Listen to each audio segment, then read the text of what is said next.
الحمدللہ وکفا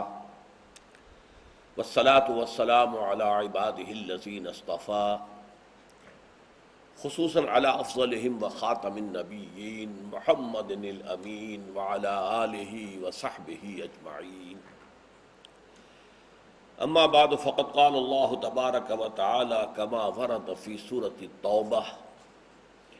اعوذ باللہ من الشیطان الرجیم بسم اللہ الرحمن الرحیم یا ایہا الذین آمنوا ما لکم اذا قیل لکم انفروا فی سبیل اللہ ثاقلتم الی الارض ارضیتم بالحیاة الدنیا من الآخرہ فما متاع الحیاة الدنیا فی الآخرة الا قلیل الا تنفروا يعذبكم عذابا علیما ویستبدل قوما غیرکم ولا تضروه شيئا والله على كل شيء قدير إلا تنصروه فقد نصره الله إذ أخرجه الذين كفروا ثاني اثنين إذ هما في الغار إذ يقول لصاحبه لا تحزن إن الله معنا فأنزل الله سكينته عليه وأيده بجنود لم تروها وجعل كلمة الذين كفروا السفلى وكلمة الله هي العليا واللہ عزیز حکیم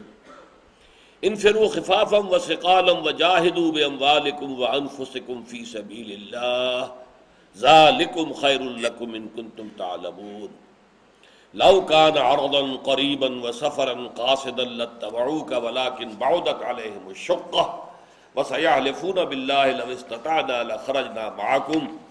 یہلکون انفسهم واللہ یعلم انہم لکاذبون صدق اللہ العظیم رب اشرح لی صدری ویسر لی امری واحلل عقدۃ من لسانی یفقہوا قولی اللہم ربنا الہمنا رشدنا واعذنا من شرور انفسنا اللہم ارنا الحق حقا وارزقنا اتباعہ وارنا الباطل باطلا وارزقنا اجتنابہ اللہم وفقنا لما تحب وترضى آمین یا رب العالمین۔ یہ تو بار بار عرض کیا جا چکا ہے کہ ان مجالس میں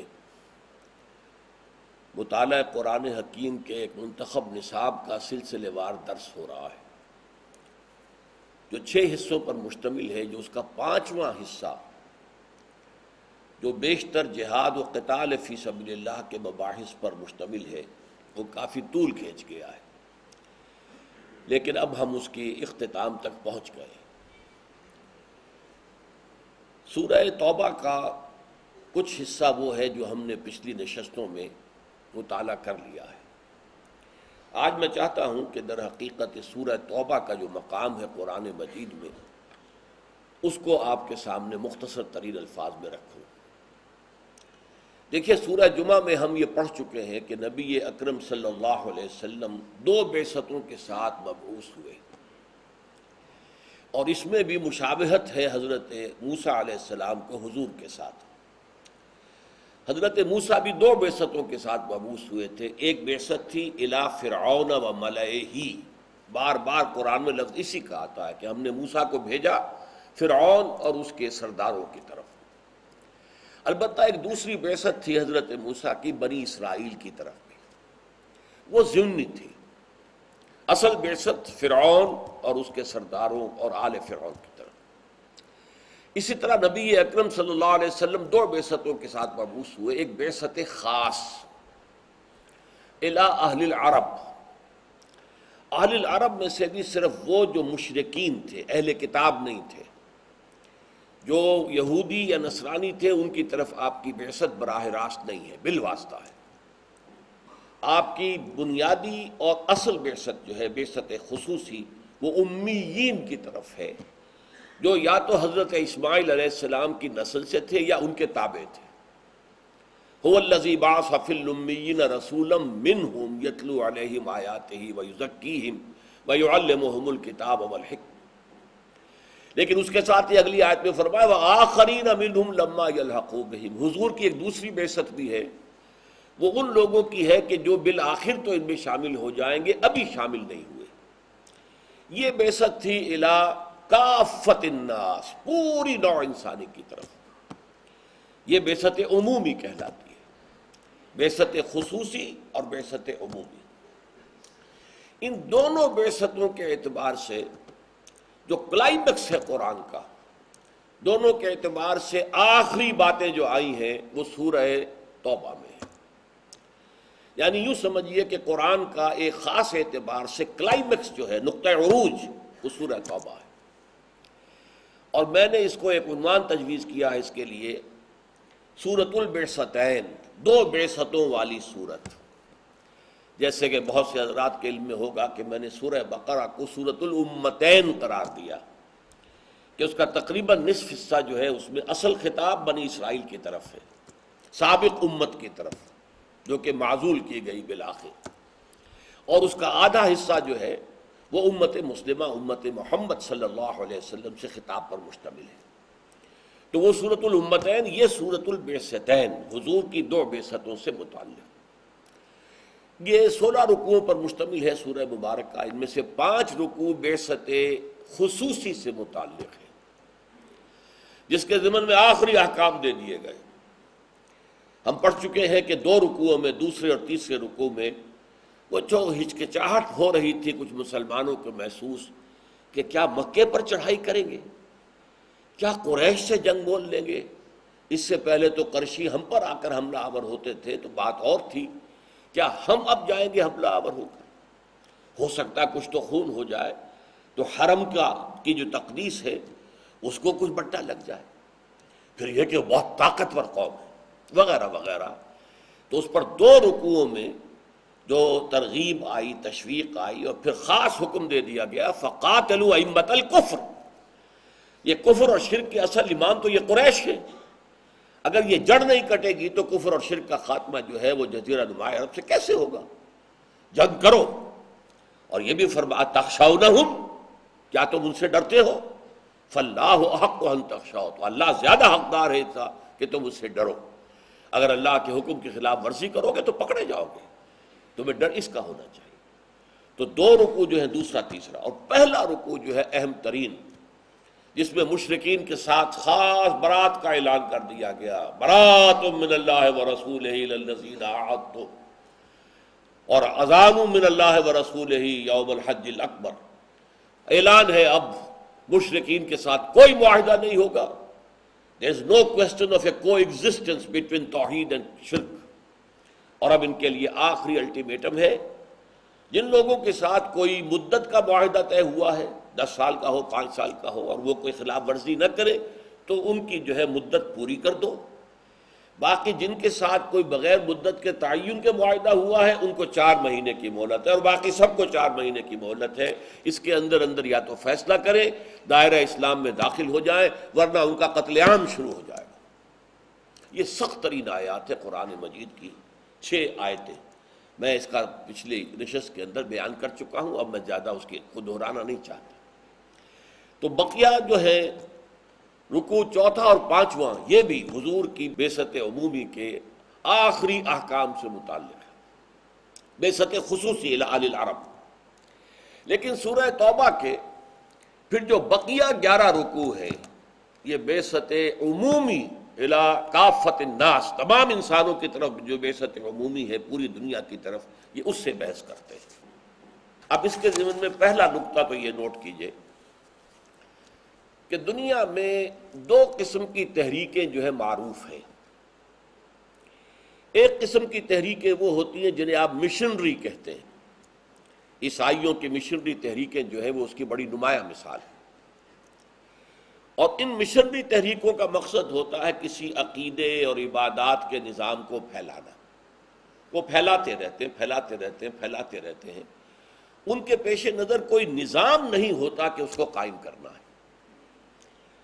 اس کو یوں سمجھیے کہ اس کی مثال ہے وہ کریپرز جو ہوتے ہیں،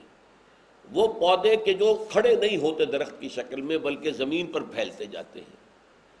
چاہے وہ ککڑی کی بیل ہے، خربوزے کی بیل ہے، جو بھی بیلیں ہوتی ہیں وہ زمین پر پھیلتی چلی جائیں گی، وہ اٹھے گی نہیں، اوپر نہیں اٹھے گی۔ یہ ہے در حقیقت مشنری تحریکوں کا معاملہ۔ یہی تحریک عصر حاضر میں مسلمانوں کی جو تحریک ہے بہت بڑی ہے، بہت عظیم ہے، اور بعض پہلوؤں سے بہت مفید ہے، اور وہ ہے تحریک تبلیغی جماعت کی۔ وہ کریپرز کی طرح سے زمین میں پھیل رہے ہیں۔ کہیں بھی اٹھنے کا کوئی امکان نہیں۔ لیکن ایک تحریک ہوتی ریولوشنری، جس کی سب سے بڑی مثال جو ہے موجودہ دنیا میں وہ ہے کمیونسٹ ریولوشن آف رشیا۔ ان تحریکوں کی مثال ہوتی ہے ایک درخت کی۔ آم کا درخت ہے، اس کی 2 پتیاں نکلیں گی، پھر وہ اوپر کو اٹھے گا، اس کا تنا بنے گا، وہ اوپر چڑھتا جائے گا، پودا اوپر جائے گا، زمین میں نہیں پھیلے گا، اوپر جا کر پھر اس کی شاخیں ہوں گی، پھر اس کے اندر آم لگے گا، پھر یہ سایہ دار درخت ہے تو سایہ دے گا، بڑھ کا درخت ہے تو بہت پھیلتا چلا جائے گا سایہ دینے کے لیے۔ یہ ایک مثال ہے ایک انقلابی تحریک کی، جس کی بہترین مثال قریب ترین تاریخ کے اندر جو ہے وہ بولشوک ریولوشن آف رشیا۔ اس میں کیا ہوتا ہے کہ پہلے ایک مضبوط جماعت بنائی جاتی ہے، ویل نٹ، آرگنائزڈ، ڈسپلنڈ، سموترات والی۔ وہ جماعت پھر اپنے ملک میں جو نظام ہے اس سے ٹکر مول لیتی ہے، اور ٹکر مول لے کر اگر تو پوری تیاری کے ساتھ ٹکر لی تھی تو اس نظام کو وہ ختم کر دے گی اور اپنا نظام قائم کرے گی، اور اگر جلد بازی میں قدم اٹھا لیا تھا، ابھی پوری طرح تیار نہیں تھے، تو وہ ایکسٹرمینیٹ کر دیے جائیں گے۔ اس مرحلے کے بعد جیسا کہ میں بارہا بیان کر چکا ہوں، 2 ہی امکانات ہیں، یا تخت یا تختہ، یا تو تخت ہے یا تختہ ہے، یا آپ حکومت میں بیٹھیں گے اور آپ اپنا نظام جاری کر دیں گے، اور یا پھر آپ ختم کر دیے جائیں گے، ایلیمینیٹ کر دیے جائیں گے، ایکسٹرمینیٹ کر دیے جائیں گے۔ تو محمد الرسول اللہ صلی اللہ علیہ وسلم کی تحریک جو ہے وہ اس ریولوشنری سٹائل کی ہے، جو ایک مقام پر اپنی توجہ مرکوز کرتی ہے، پھر ایک تنے کی طرح مضبوط جماعت، جس کو قرآن نے کہا بنیان مرصوص، ایسی جماعت، اور وہ جماعت جس کا ایک امیر ہو، قائد ہو، اور وہ جماعت جب اتنی قوی ہو جائے کہ وہ معاشرے کے ساتھ ٹکر لے سکے تو ٹکراؤ مول لے، خود مول لے، آگے بڑھ کر مول لے، اس لیے کہ اس کے پیش نظر ان نظام کو تبدیل کرنا سٹیٹس کو اسے برداشت نہیں ہے، اس کے لیے طاقت نہیں ہے، جب تک نہیں ہے مجبوراً برداشت کریں گے۔ اگر طاقت ہو جائے پھر بھی برداشت کریں تو مجرم ہے۔ طاقت ہو اور پھر اس نظام کو نہ توڑیں اور نہ اس کو، جس کو اقبال نے کہا برہم زن، کہ اب توڑ پھوڑ دو اس کو، درہم برہم کر دو، اگر یہ نہیں کرتے تو وہ مجرم ہے۔ تو حضور صلی اللہ علیہ وسلم کی تحریک، جیسا کہ میں نے کہا، انقلابی تحریک ہے۔ مکے میں جب آپ نے اپنی نبوت کا آغاز کیا تھا، اسی وقت آپ پوری دنیا کے بادشاہوں کو خطوط لکھ سکتے تھے، پیسہ بھی آپ کے پاس کافی تھا۔ حضرت خدیجہ کی دولت جو ہے، آغاز جو اجرائے اور ظہور نبوت ہے، اس وقت تک تو بہت دولت تھی حضرت خدیجہ کی، تو سفیروں کا بھیجنا، خطوط بھیجنا کوئی مشکل کام نہیں، لیکن نہیں، 10 برس تک مکے سے باہر قدم نہیں نکالا۔ ساری دعوت وہیں ہے، صبح و شام، دن اور رات، یا مکے کے آس پاس جو ہے جو قبیلے ہیں، یا جہاں بازار لگتے تھے، عکاس کا میلہ لگ رہا ہے، کوئی اور ہو رہا ہے، یا یہ کہ حرم کی حدود سے باہر عرفات کا میدان ہے، وہ بھی حدود حرم میں شامل نہیں ہے، تو وہاں جا کر آپ تبلیغ کرتے تھے۔ لیکن 10 برس تک، 10ویں برس میں آپ طائف گئے ہیں پہلی مرتبہ، جب مکے میں آپ کے قتل کا فیصلہ ہو گیا۔ لہذا اس سرچ آف این آلٹرنیٹ بیس کہ مجھے کوئی اب مختلف کوئی جگہ مل جائے، تو وہاں گئے، وہاں سے ناکام لوٹے دنیاوی اعتبار سے، پھر ایک مشرک کی امان لے کر مکے میں داخل ہوئے۔ اچھا، اس کے بعد جب اللہ نے کھڑکی کھول دی مدینے کی طرف، حالانکہ آپ کا تو قدم مبارک پہنچا بھی نہیں مدینے، نہ آپ نے وہاں تبلیغ کی، آپ نے تو 1 سال کے لیے اپنے 2 شاگردوں کو تو بھیج دیا تھا، حضرت مصعب بن عمیر کو اور حضرت عبداللہ ابن ام مکتوم کو رضی اللہ تعالی عنہما، لیکن وہاں اللہ کے فضل و کرم سے صورتحال ایسی بدل گئی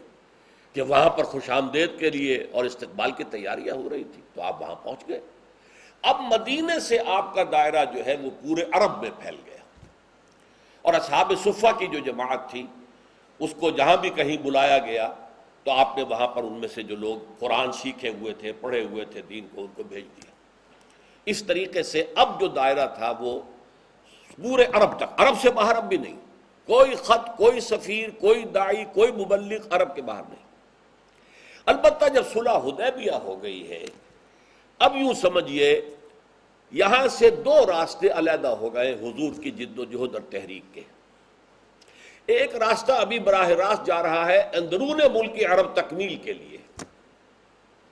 اگرچہ صلح حدیبیہ اللہ نے اسے کہا انا فتحنا لک فتحا مبینا، لیکن وہ تو ایک باطنی حقیقت تھی، معنوی حقیقت تھی۔ ابھی عرب پر کوئی فتح تو حاصل حضور کو بظاہر تو نہیں ہوئی، نہ مکے پر کوئی فتح حضور کو حاصل ہوئی، تو ابھی مراحل تھے اندرون ملک عرب بھی تکمیل کے۔ لیکن آپ نے ساتھ ہی دوسرا جو اپنا تھا بعثت عمومی، اس کا سلسلہ شروع کر دیا۔ وہ کیسے شروع کیا وہ سمجھ لیجئے۔ یہ ہم دیکھ چکے ہیں کہ صلح حدیبیہ ہوئی ہے ذی قعدہ سن 6 ہجری میں۔ اس کے بعد اب ذی قعدہ، ذی الحجہ اور محرم، یعنی تقریباً 2 مہینے بعد ہی حضور نے خیبر پر حملہ کیا اور خیبر کو فتح کیا، اور اس کے ساتھ ہی وادی القریٰ، بہت بڑے بڑے مراکز تھے یہ یہودیوں کے، اور بنو نذیر اور بنو قینقاع بھی جو مدینے سے نکالے گئے تھے وہیں جا کر بیٹھ گئے تھے، تو آپ نے اس کی کمر توڑ دی، کچل دیا اس فتنے کو۔ پھر اسی سال آپ نے غزوہ ذات الرقاع، مدینے کے مشرق کی طرف یہ جو نجد کا علاقہ تھا، اس میں کچھ قبیلوں نے سرکشی کا مظاہرہ کیا، تو آپ نے ان کی سرکوبی کے لیے ایک مہم چلائی، کیونکہ قریش سے تو معاہدہ ہو چکا تھا، قریش ان کی مدد کو اب آ نہیں سکتے تھے، نہ قریش جا سکتے تھے خیبر مدد کے لیے اور نہ ادھر جا سکتے تھے بدون کی مدد کے لیے۔ اس میں بھی اللہ نے کامیابی دی۔ پھر اسی سال سن 7 ہی میں آپ نے ذی قعدہ میں ہی، یعنی پورے 1 سال بعد صلح حدیبیہ کے، آپ نے عمرہ قضا ادا کیا، جس عمرے کے لیے اس وقت احرام باندھا تھا 1 سال پہلے، لیکن صلح حدیبیہ کی وجہ سے بغیر عمرے کے احرام کھولنا پڑا تھا، اور طے ہوا تھا کہ اگلے سال آپ آئیے اور ہم 3 دن کے لیے مکے کو خالی کر دیں گے، آپ کو کوئی ریزسٹنس نہیں ہوگی، کچھ نہیں ہوگا، اور آپ بڑے اطمینان سے یہاں پر عمرہ کریں گے۔ وہ عمرہ آپ نے پھر ذی قعدہ سن 7 میں کیا۔ پھر سن 8 میں فتح مکہ، اس کا ذکر ہم کر چکے ہیں، اور فتح مکہ کے ساتھ یوں ضمیمہ سمجھ لیجئے غزوہ حنین اور محاصرہ طائف۔ سن 9 کے شروع میں حج کے موقع پر اعلان برات، برات من اللہ ورسولہ الی الذین عاہدتم من المشرکین، جس کا ذکر میں پہلے آج کر چکا۔ یہ گویا کہ موپنگ اپ آپریشن تھا کہ عرب میں اب کوئی ریزسٹنس کا اگر پاکٹ باقی رہ گیا ہے، حالانکہ ام القریٰ فتح ہو چکا، اور اس کا ٹوئن سٹی یہ کہلاتے تھے اصل میں، جیسے کہ راول پنڈی اسلام آباد، خیر میں تو فاصلہ نہیں ہے، لیکن یہ فاصلہ 60-70 میل کا تو ہے مکے اور طائف میں، لیکن یہ ٹوئن سٹیز اس معنی میں تھیں کہ یہ مکے ہی کے جو امرات ہیں ان کی جائیدادیں تھیں وہاں پر، انہی کے موسم گرما کے لیے جو ہے انہوں نے مسکن بنا رکھے تھے کہ مکے کی گرمیوں سے نکل کر طائف اونچا مقام ہے، پہاڑی جگہ ہے، ٹھنڈا ہے، سرسبز و شاداب ہے، وہاں جا کر آرام کریں۔ تو یہ در حقیقت اینیکسی سمجھ لیجئے، ایکسٹینشن سمجھ لیجئے، سیٹلائٹ سمجھ لیجئے، مکے ہی کا تھا۔ تو غزوہ حنین اور طائف ہونے کے بعد اب تو صرف یہ بات تھی کہ جو جسے آپ کہتے ہیں کہ کہیں کہیں پاکٹس آف ریزسٹنس اگر رہ گئے ہوں تو موپنگ اپ آپریشن، جس کو ملٹری میں کہتے ہیں، اعلان 4 مہینے کے اندر اندر فیصلہ کرو، یا اسلام لے آؤ یا قتل کیے جاؤ گے، یا پھر تیسرا راستہ کیا، اس سرزمین عرب کو چھوڑو اور جہاں سینگ سر سمائے بھاگ جاؤ۔ یہ ہے کہ جس میں تکمیل ہو گئی جزیرہ نماء عرب تک جو بعثت خصوصی تھی، وہ اپنے انتہا کو پہنچ گئی۔ جاء الحق وزهق الباطل ان الباطل کان زہوقا، جو سورہ بنی اسرائیل میں آیت نازل ہوئی تھی تقریباً 10-11 سال پہلے، اور وہ اب آ کر جو ہے اس کے پورا کا پورا ظہور ہو گیا۔ اچھا، دوسرا کام، اب بعثت عمومی کا آغاز آپ نے کیا کیا؟ یہ بھی صلح حدیبیہ کے فوراً بعد، سن 6 ذی قعدہ صلح حدیبیہ ہے، سن 6 ہی کے آخر میں آپ نے بیرون عرب دعوتی خطوط اور سفیروں کی ترسیل کا آغاز کر دیا۔ سن 6 کے آخر میں تو ذی قعدہ کے بعد ذی الحجہ 1 ہی مہینہ رہ گیا نا، تو اس میں تو صرف نجاشی کی طرف بھیجا گیا، چونکہ وہ جو ایمان لائے تھے نجاشی، حضرت نجاشی جن کا کہ تابعین میں شمار ہے، ان کا انتقال ہو گیا تھا۔ اب جو بھی تھا وہاں بادشاہ وہ عیسائی تھا، اس پہلا خط آپ نے اس کو بھیجا۔ پھر یکم محرم سن 7 سے آپ نے جو خطوط اور سفیر بھیجنے شروع کیے، تو نوٹ کرتے جائیے۔ قیصر روم ہرقلیس، ہرقل اعظم، دہیہ کلبی رضی اللہ تعالیٰ عنہ بھیجے گئے آپ کا نامہ مبارک لے کر۔ خسرو پرویز، اس کی طرف عبداللہ ابن حذافہ سہمی رضی اللہ تعالیٰ عنہ، یہ بھیجے گئے خط لے کر۔ مقوقس شاہ مصر، اصل میں شاہ کا لفظ اس کے لیے صحیح نہیں ہے، وہاں ایک مذہبی حکومت تھی عیسائیوں کی، اور پیٹری آرک جو کہلاتا تھا عیسائیوں کا جو سب سے بڑا جو ہے سردار ہوتا تھا، وہ وہاں کا بادشاہ تھا۔ ان کی طرف حضرت حاتب ابن ابی بلتع، وہ جن سے غلطی ہو گئی تھی فتح مکہ سے پہلے کہ انہوں نے ایک خط لکھ دیا تھا اپنے عزیزوں کی جان بخشی کے خیال سے، اور وہ مکے والوں کو اطلاع دے دی تھی، حضور نے خفیہ رکھا ہوا تھا اپنے مکے کی طرف جانے کو، لیکن انہوں نے اطلاع دے دی تھی وہ، لیکن ان کے بارے میں آپ کو معلوم ہے حضور نے فرما دیا تھا کہ یہ جو حاتب ابن بلتع ہے یہ تو اصل میں صحابی ہے اور بدری ہے، لہذا اس کے اگلے پچھلے سارے گناہ اللہ پہلے معاف کر چکا ہے۔ شاہ عمان کی طرف بھیجے گئے عمرو بن العاص رضی اللہ تعالی عنہ۔ اچھا، اب جو خاص طور پر جہاں سے کہ اب کشمکش شروع ہوئی ہے وہ ہے کہ شام سے متصل جو قبائل تھے عیسائی تھے، تو عرب قبائل یہ عیسائی تھے، کیونکہ رومن امپائر کے تحت رہے تھے، اس کے تحت انہوں نے عیسائیت قبول کر لی تھی۔ وہاں ایک دعوتی وفد بھیجا گیا، چونکہ کوئی ایک بادشاہ نہیں تھا، مختلف قبائل تھے۔ 15 افراد جو ہے اس میں شہید کر دیے گئے، صرف کعب بن عبیر غفاری بچ کر آئے ہیں وہاں سے، باقی وہ شہید کر دیے گئے۔ اب یہ چونکہ سلطنت روما کے تحت تھے تو گویا کہ اب جو چھیڑ چھاڑ کا معاملہ شروع ہوا وہ سلطنت روما سے ہوا، اور یہ اس کو میں نے اپنے نوٹس میں لکھا، میں دیکھ رہا تھا کہ آئرنی آف دی فیٹ یہ ہے کہ وہ رومی عیسائی جن کی شکست پر مسلمان بہت دل شکستہ ہوئے تھے، دل گرفتہ ہوئے تھے، جبکہ ایرانیوں نے شکست فاش دی تھی ہیرکلیس کو، اور جن کی فتح جب ہوئی ہے یوم بدر کے وقت ہی ہوئی ہے تو مسلمانوں نے جشن منایا تھا، اس لیے کہ ظاہر بات ہے کہ ایرانی آتش پرست تھے، مشرکوں سے قرب رکھتے تھے، اور یہ عیسائی تھے حضرت عیسیٰ کے ماننے والے، تو مسلمانوں سے قرب رکھتے تھے۔ تو بدقسمتی جس کو میں کہہ رہا ہوں، اگرچہ یہ لفظ ہمیں استعمال نہیں کرنا چاہیے، ہر چیز اللہ تعالیٰ کی حکمت کے تحت ہوتی ہے، البتہ آئرنی آف فیٹ جو ہے وہ لفظ مناسب ہے اس کے لیے کہ پہلا تصادم جو ہوا حضور کا صلی اللہ علیہ وسلم وہ ہیرکلیس کے ساتھ ہوا کہ 15 صحابہ شہید کر دیے ان قبائل نے کہ جو اس کے تابع تھے، اور خاص طور پر رئیس بصرہ شرحبیل بن عمرو غسانی، یہ بھی عرب تھا لیکن یہ بھی عیسائی تھا، باج گزار تھا، یہ بادشاہ کی شکل میں تھا اور یہ باج گزار تھا رومی جو ایمپرر تھا اس کا۔ اس کی طرف بھیجے گئے تھے ایلچی کی حیثیت سے حارث ابن عمیر رضی اللہ تعالی عنہ، حارث ابن عمیر ازدی، اس نے ان کو بھی شہید کر دیا۔ گویا کہ آپ کے 16 سفیر جو ہیں ان علاقوں میں شہید کر دیے گئے کہ جن علاقوں میں عیسائی آباد تھے، اور نمبر 2 یہ کہ جو ہرقل کے تابع تھے۔ یہ صورتحال ہوئی جس پر کہ پہلا رد عمل حضور کی طرف سے ہوا غزوہ موتا، اسے غزوہ کہتے ہیں، اگرچہ عام طور پر خیال یہ کہ غزوہ اسی کو کہتے ہیں جس میں حضور بھی شریک ہوئے ہوں، حضور اس میں شریک نہیں ہوئے، لیکن ظاہر بات ہے سفیر کا جو قتل ہوتا ہے وہ اعلان جنگ ہوتا ہے۔ اب گویا کہ شام کے ان عیسائیوں کی طرف سے اعلان جنگ ہو گیا، تو حضور نے ایک لشکر تیار کیا 3000 افراد پر مشتمل صحابہ کرام کا، اور اس میں گویا کہ آپ کو پہلے سے معلوم تھا کہ کیا حالات پیش آئیں گے۔ آپ نے 3 جو ہیں سپہ سالاروں کا اعلان کر دیا کہ پہلے زید ابن حارثہ ہوں گے رضی اللہ تعالی عنہ، اگر وہ شہید ہو جائیں تو جعفر ابن ابی طالب جو حضور کے چچا زاد بھائی ہیں، حضرت علی کے بڑے بھائی جعفر ابن ابی طالب، اور اگر وہ بھی شہید ہو جائیں تو عبداللہ ابن رواحہ، یہ انصاری ہیں رضی اللہ تعالی عنہ۔ یہ 3 کا آپ نے نام لے کر تعین کر دیا۔ اب وہاں کیا ہوا، جب یہ 3000 کا لشکر جو ہے یہ حدود شام میں داخل ہوا تو معلوم ہوا کہ وہاں تو تیار ہے ایک لشکر 1 لاکھ یا 2 لاکھ پر، زیادہ روایات 2 لاکھ کی، مقابلے کے لیے تیار ہے۔ اب انہوں نے مشورہ کیا کہ یہ ہم 3000 ہیں، وہ 2 لاکھ ہیں، فرض کیجئے 1 لاکھ بھی ہوں تو کہاں 3000 کہاں 1 لاکھ، کہاں 3000 کہاں 2 لاکھ۔ لیکن سب لوگوں کا کہنا یہ تھا، حضرت زید ابن حارثہ نے جب مشاورت منعقد کی کہ ہمیں تو شہادت چاہیے، ہمیں فتح شکست سے کوئی غرض ہی نہیں، فیصلہ وہ مقابلہ کریں گے۔ لیکن مقابلہ تو کیا، بہرحال آخر کچھ نہ کچھ تو دنیا میں ریشو پروپورشن کا معاملہ ہوتا ہے نا، طاقت کا عدم توازن، لہذا وہاں صورتحال بہت مخدوش ہو گئی۔ حضرت زید ابن حارثہ شہید ہو گئے، حضور نے مدینے میں اعلان کر دیا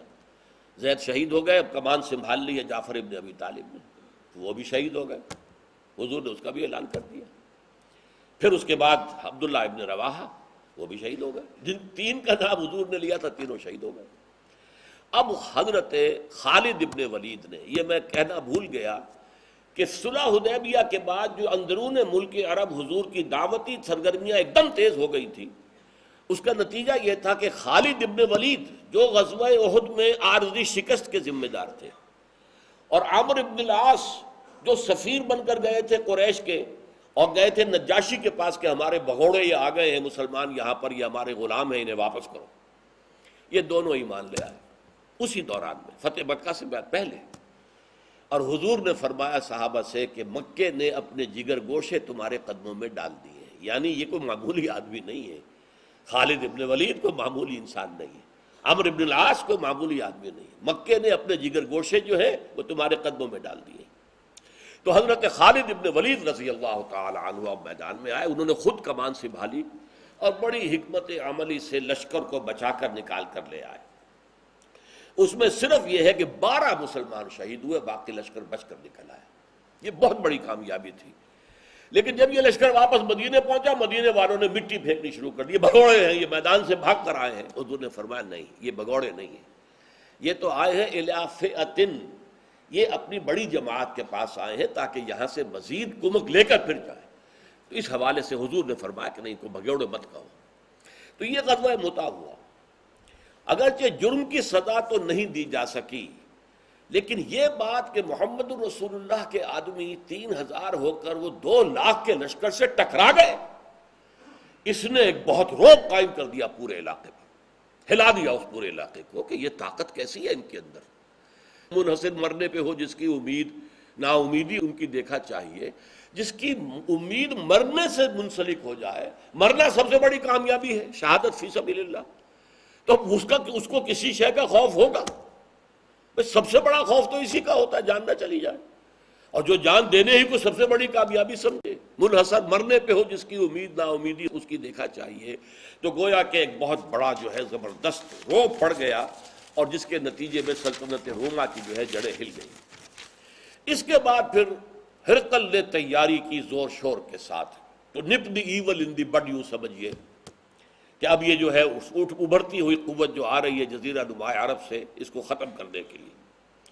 اس نے اتنا بڑا لشکر تیار کیا کہ مدینے میں مسلسل حالت خوف طاری رہتی، ذرا سا پتہ کھڑکتا تھا، آ گئے رومی، آ گئے رومی، آ گئے رومی، آ گئے۔ رومیوں کے آنے کی یہ خوف جو ہے مسلمانوں پر وہاں تھا، مشرکین بھی تھے وہاں، وہ منافقین بھی موجود تھے۔ لیکن بہرحال نبی اکرم صلی اللہ علیہ وسلم نے 30,000 کا لشکر تیار کیا، آپ تبوک تک پہنچے، اور تبوک سرحد شام کے اوپر 30,000 کا لشکر لے کر 30 دن تو لگے ہیں آپ کو جانے اور آنے میں، 15 دن، 20 دن آپ نے وہاں قیام کیا۔ ہرقل میدان میں نہیں آیا، اپنی فوج لے کر پیچھے ہٹ گیا۔ اس کی وجہ کیا ہے؟ ہرقل پہچان چکا تھا، جب آپ کا خط گیا تھا، دعوتی خط حضرت دہیہ کلبی رضی اللہ تعالیٰ عنہ لے کر گئے تھے، اس نے خط پڑھتے ہی پہچان لیا، وہ عالم تھا، عیسائی عالم، کہ یہ وہی ہیں کہ جن کی نوید جو ہے وہ تورات اور انجیل میں تھی۔ وہ چاہتا تھا ایمان لے آئے، اور اس کا تفصیلی واقعہ آپ سیرت کی کتابوں میں پڑھیے کہ اس نے پوچھا کوئی عرب یہاں آیا ہوا ہے؟ معلوم ہوا کہ ہاں، ایک عرب قافلہ جو ہے کاروان تجارتی آیا ہوا، ابو سفیان کی سرکردگی، اس کو بلایا، ان سے مکالمہ کیا، اور مکالمہ کر کے ایسی باتیں نکلوائیں اگلوائیں ابو سفیان سے، اس وقت تک وہ مشرک تھا، کہ جس سے سب لوگوں کو معلوم ہو گیا کہ یہ واقعی اللہ کے رسول ہے، اور یہ تو ہرقل جو ہے یہ تو مسلمان ہونے پر گویا کہ آمادہ ہے۔ اس پر ایک بڑا جوش و خروش پیدا ہوا درباریوں میں، سپہ سالاروں میں، ان کا غصہ، ان کے نسلیں پھول گئے۔ تو ہرقل ڈر گیا، وہ چاہتا تھا جیسے 325 سال قبل قسطنطین اعظم جو تھا، ایمپرر کانسٹنٹائن، اس نے عیسائیت اختیار کی تھی اور پوری رومن امپائر عیسائی ہو گئی تھی۔ اسی طرح اب بھی ہو جائے کہ میں مسلمان ہو جاؤں اور پوری رومن امپائر مسلمان ہو جائے۔ لیکن یہ کہ جب اس نے دیکھا کہ میرے درباری، میرے مصاحبین، میرے سپہ سالار یہ تو نتنے ان کے پھول رہے غصے سے، تو وہ اپنی وہ جو بیڑیاں پڑی ہوئی تھی سلطنت کی، بادشاہت کی، انہی میں بندھا رہ گیا، اور اس نے انکار کر دیا۔ پہچان چکا تھا، اس نے ساری تیاری اس اعتبار سے کی تھی کہ اس کا خیال تھا کہ جیسے غزوہ موتہ میں حضور نہیں آئے تھے، مسلمانوں کا لشکر تھا، اس طرح شاید اب بھی محمد نہ آئے صلی اللہ علیہ وسلم۔ جب اس نے دیکھا محمد خود آئے ہیں صلی اللہ علیہ وسلم، اس کو پہچان چکا تھا کہ یہ اللہ کے رسول ہیں، لہذا وہ پیچھے ہٹنے میں عافیت سمجھی۔ چونکہ یہ ایک بڑا محاورہ ہے غالباً انجیل کے اندر ہے کہ وہ جیسے کہ چھری اگر تربوز یا خربوزے پہ پڑتی ہے تب بھی خربوزہ کٹتا ہے، اور اگر خربوزہ چھری پر گرے گا تب بھی خربوزہ ہی کٹے گا۔ اس طریقے سے چھری کا تو نقصان نہیں ہوگا، اللہ کا رسول جس سے ٹکرائے اس کے لیے شکست لازم ہے، اس لیے وہ پیچھے ہٹ گیا۔ حضور وہاں 20 دن قیام کر کے واپس تشریف لے آئے۔ بارک اللہ لی ولکم فی القرآن العظیم ونفعنی وإیاکم بالآیات والذکر الحکیم۔